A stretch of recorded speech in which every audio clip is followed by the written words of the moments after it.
The frost had come early to the Wyoming territory that year, sheathing the pines and cottonwoods in brittle silver and curling the edges of wagon tarps like burnt parchment.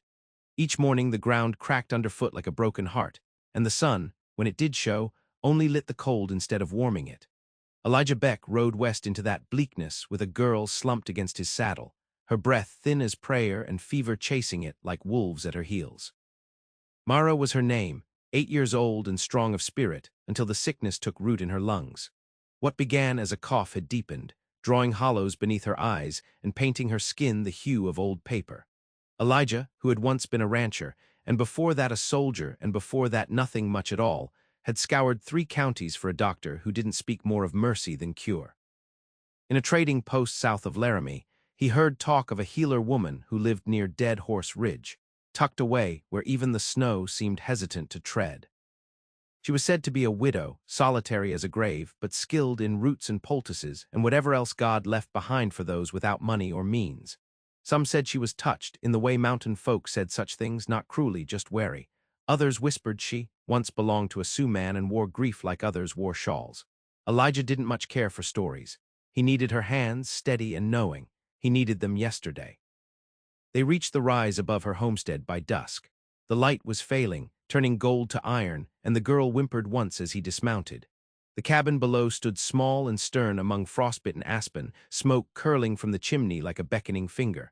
No sign of life otherwise.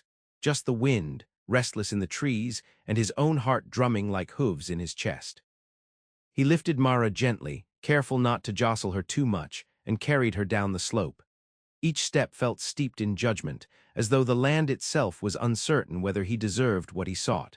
But he pressed forward, boots biting into snow, breath clouding before him like a ghost. She answered his knock with a quietness that made him wonder if she'd been standing there all along. The door opened partway, lantern light spilling over her shoulder. She wasn't old, not as he'd imagined, nor young, not really. Her face was plain in the way that lingered, soft-featured, but set with an edge like flint. Her hair was tied back with a strip of faded blue cloth, and her eyes, gray and clear as winter sky, flicked to the child in his arms and then back to him. "You'll bring her in," she said simply. "No greeting, no question." He didn't hesitate. The warmth inside struck him like a wave. The hearth blazed steady, the air thick with the scent of pine resin and dried herbs. He laid Mara down on a cot by the fire and stepped back, suddenly unsure of his place. The woman moved with quiet purpose, kneeling beside the girl, brushing sweat-damp hair from her brow.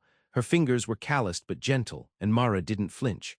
Elijah watched, every nerve drawn tight. "What's her name?" the woman asked without looking up. "Mara," he said. "She's 8. It came on sudden, fever then cough, she won't eat." "I'll do what I can." She reached for a pot of water and set it to boil. "Name's Clara." Elijah nodded once. "I'm Elijah Beck." She didn't nod back. That night passed slow, the wind gnawing at the eaves while Clara worked.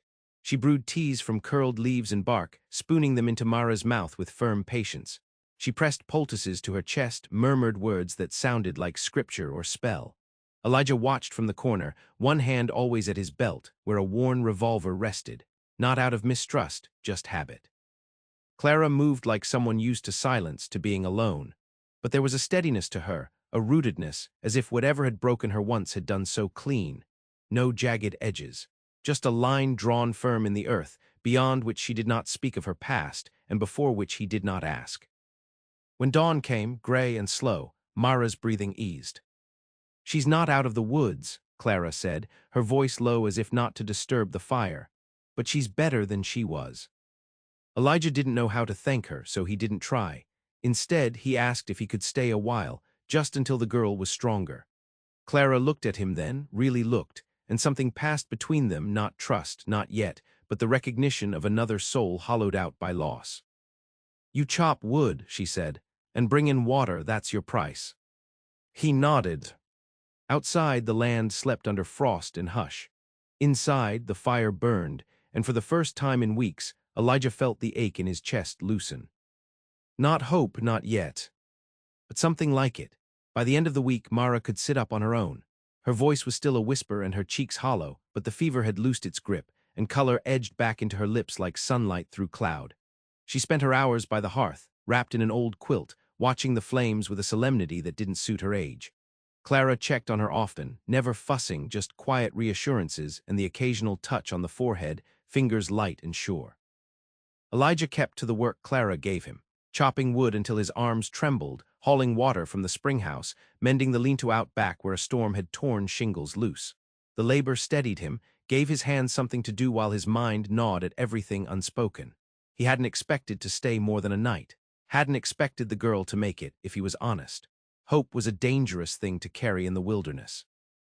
Clara never asked about his past, and he offered nothing. She moved around him like a river bends around stone, not avoiding, just accepting the shape of him without question. He learned to match her quiet. They spoke only what was needed, where the axe was, which herbs to steep, when to feed the chickens. Still, the silence between them grew familiar, not comfortable but less sharp. One morning he found her in the root cellar, kneeling beside a crate of turnips. Her hands shook faintly as she lifted the lid on a jar of preserves, and when she looked up, he saw the dark circles under her eyes, the way her shoulders sagged beneath the weight of something unseen. "You sick?" he asked, voice low. She shook her head, wiped her palms on her apron. "Just a rough night." He hesitated, then bad dreams. Clara stood and brushed past him. "We all got M." The way she said it, not bitter, not resigned, just matter of fact, stuck with him the rest of the day. That night, as snow whispered down like ash, Elijah woke to the sound of sobbing. Not loud, not frantic. A breaking kind of sound, thin and raw. He rose without thinking, crossing the cabin on bare feet. The fire had died down to embers, painting the walls in flickering rust. Clara sat at the table, shoulders hunched, head bowed over her hands. Her braid had come loose, hair spilling like ink across her back. He didn't speak, just stood there. After a moment she looked up. Her eyes were red-rimmed but dry now. She didn't seem surprised to see him, just tired. "I dreamt of him," she said, as if they were already in the middle of a conversation. Elijah waited. "My husband," she added, voice rough. "Jesse, he's been dead 4 years now, but some nights I still wake to his cough. It was the sickness took him, same one nearly took your girl." Elijah sat across from her, the chair creaking under his weight. The silence stretched. "I buried him out back," Clara went on, "by the pine that splits in two. Said I'd never let another soul in this house, not after. Thought it'd protect me. Turns out it just made me lonely." The fire cracked softly. He said, "I lost my wife birthing Mara." Clara looked at him, eyes shadowed. "And now?" "I keep going, same as you." She nodded slowly, something loosening in her jaw. Her hand drifted near his on the table, not touching, just close enough that he felt the warmth of her skin. That was all. No promises, no pity.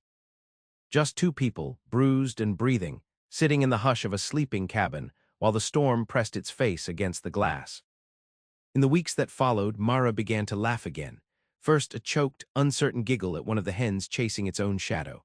Then a brighter sound, sharp and sudden, when Elijah tripped over a bucket and swore. Clara laughed too then, a soft, startled sound as if she hadn't meant to.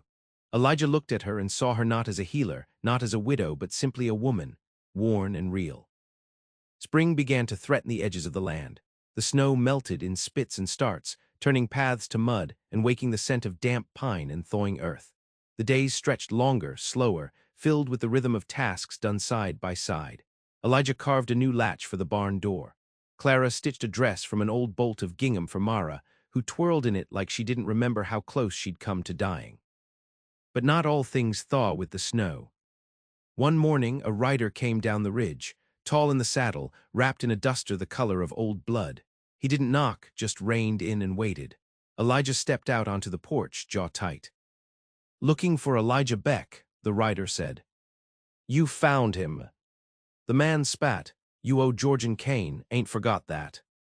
Behind him, Clara stood in the doorway, eyes narrowed. Elijah didn't move. "I paid what I owed."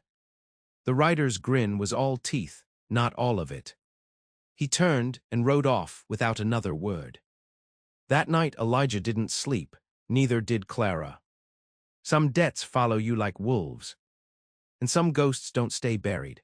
The rider didn't come back the next day, nor the day after, but his words lingered like smoke in the rafters. Elijah carried them in his bones while he split wood and checked the traps. Clara felt it, too, the way she watched the road now, and kept her rifle within reach, even as she kneaded bread or tended the small garden starting to wake under the snow. Mara, blissfully unaware, chased chickens and picked the first crocuses with grubby fingers. Her laugh rang out often now, clean and bright like the creek just beyond the ridge. Elijah watched her and felt something raw stir in his chest. Love, yes, but fear too, because Georgian Kane didn't make idle threats. The man had been a cattle baron of sorts, back east of the Divide, owned land, owned men, and dealt in flesh and debt like others did salt or grain. Elijah had once worked for him, back when money was thinner than morals and he had a newborn girl to feed. But he'd left that world behind when a job soured, a rustler strung up too slow, a boy gunned down too fast. Elijah walked out on it all, taking a bullet in the leg for his trouble. Now Cain wanted something back. What Elijah didn't know, but it wouldn't be good, it never was. One dusk, Clara found him sitting out back near the pine that split in two, whittling a piece of cedar down to nothing with his knife. She didn't say anything, just sat beside him and took up her own carving, a habit she'd picked up from him, though her fingers still moved clumsy over the wood. "You'll leave soon," she said after a while. He didn't answer at first, just stared at the horizon where night gathered like smoke behind the trees. "I might," he finally said, "but not for me. For Mara." He nodded. Clara's hands stilled. "I know men like Cain, not by name, but by shape. They take until there's nothing left. Then maybe I take something back." She turned to him, "And if you don't come back?" He met her gaze. "Then you take care of her, please." The words hung heavy between them, a pact without blood, but no less binding. In the morning they found their traps had been sprung. The snares cut clean, boot prints in the mud, more than one set, not just a warning now, a promise. Elijah dug out his revolver and cleaned it by lamplight. Clara brought him her father's old rifle, a long, weather-worn piece that smelled of grease and history. "You don't have to do this alone," she said. He gave her a look. "I do." She didn't argue, but her jaw tightened. That night Mara clung to him longer than usual, asking for one more story, then another. He told her the one about the fox and the bear, how the little fox outsmarted the bigger beast by being quiet, by being clever. She drifted off with her fingers curled in his shirt. He watched her sleep a long while. Then he kissed her forehead, stood, and buckled on his belt. Clara met him at the door. She wore her coat and boots, hair tied back tight. "I'll walk with you to the ridge." He didn't argue. The trail was thin with moonlight, just enough to see by. The trees sighed overhead, brittle with early buds. They didn't speak until they reached the bluff that overlooked the valley. "I spent years being afraid," Clara said, eyes on the stars. "Afraid of losing what I had left, then afraid of letting anyone else in, but it's worse being afraid for someone." Elijah looked at her, really looked, the sharp planes of her face, the grief and grit etched there like old carvings. "I ain't good at staying," he said, "but I'm trying." "I know," she reached for his hand. "Come back, Elijah." He nodded, then turned and walked into the dark. Clara stood there long after his footsteps faded. And when she turned back, her hands trembled not from fear, but from something else. Something that felt like the start of belonging. The road eastward felt longer this time, though Elijah knew it well. It wound through forgotten canyons and past homesteads shuttered by hardship. He rode a borrowed horse, quiet and sure-footed, and carried only what he needed: rifle, revolver, a flask of strong tea Clara had pressed into his hands before he left. There was a letter, too, folded tight and tucked into his coat. Not sealed, not signed. Just her words in that slanting script, "Come back whole." He didn't pray, hadn't in years, but he read those words again and again under star and storm alike. Cain's men weren't hard to find. They still ran whiskey and cattle through the broken spine of the southern ridges, same as they had before. Elijah asked questions in saloons that smelled of regret and rotgut, found the name he needed, Matthijs, Cain's right hand. A man with a scar like a knife had changed its mind halfway across his cheek. He caught up to Matthijs in a rail-town bar, gambling away the lives of lesser men. Elijah waited until he was good and drunk, then sat across from him, gun hidden but close. "You tell Cain I'm done running," Elijah said. "He wants his due, he can come himself." Matthijs smirked. "You got a lot of nerve, Beck." "No," Elijah said, "just nothing left to lose."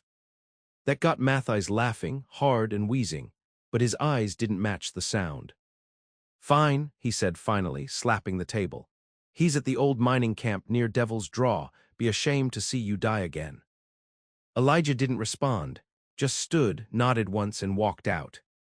He reached the camp 2 days later, under cloud and threat of rain.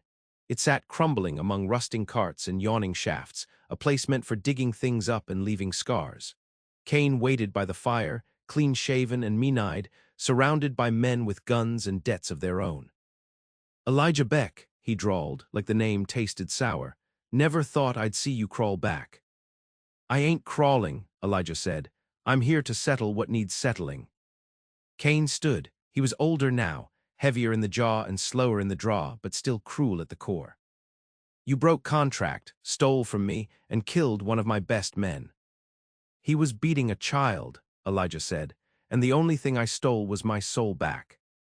Guns came up, a standoff brittle as ice. But Elijah didn't flinch. He'd come with more than bullets. He'd come with clarity. Cain wasn't a man to fear anymore, just a shadow bloated with old power. Elijah met his gaze and didn't look away. "You want blood," he said. "You'll have to earn it."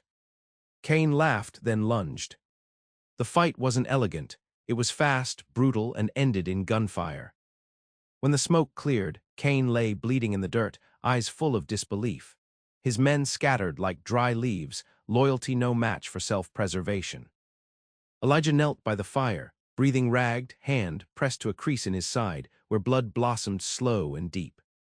He didn't stay long, packed what he could, stole a mule and rode west. Each mile back felt heavier than the last. Pain dragged at him, a reminder of cost. But he pressed on, spurred by the memory of Clara's hands and Mara's laughter, and the quiet steadiness of a home he hadn't realized he'd built. By the time he reached the ridge, dusk was pooling purple over the valley. He slipped from the saddle and staggered the last few steps toward the cabin. Clara stood in the doorway, lantern held high. Her breath caught when she saw him. He didn't speak, just handed her the letter, creased, unread, still whole. Then he sank to his knees. He woke to the scent of rosemary and pine ash. The light in the cabin was dim, filtered through cloth and care, and the world moved soft around him. His side throbbed, fire licking beneath the bandage, but the pain meant he was alive, that he'd come back. Clara sat at his bedside, braid unraveled, her face pale with sleeplessness. A cup steamed in her hands. When she noticed his eyes, her shoulders eased as if she'd been holding the roof of the world on her back, and it finally gave her permission to set it down.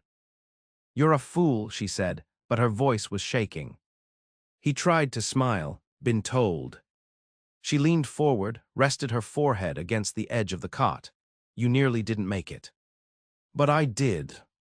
Yes, her fingers brushed his. "You did." He stayed in bed for days. Clara kept him fed and patched, her movements brisk but tender. She never asked for the details. Maybe she didn't want them. Maybe she didn't need to hear how close death had stalked him in those final moments.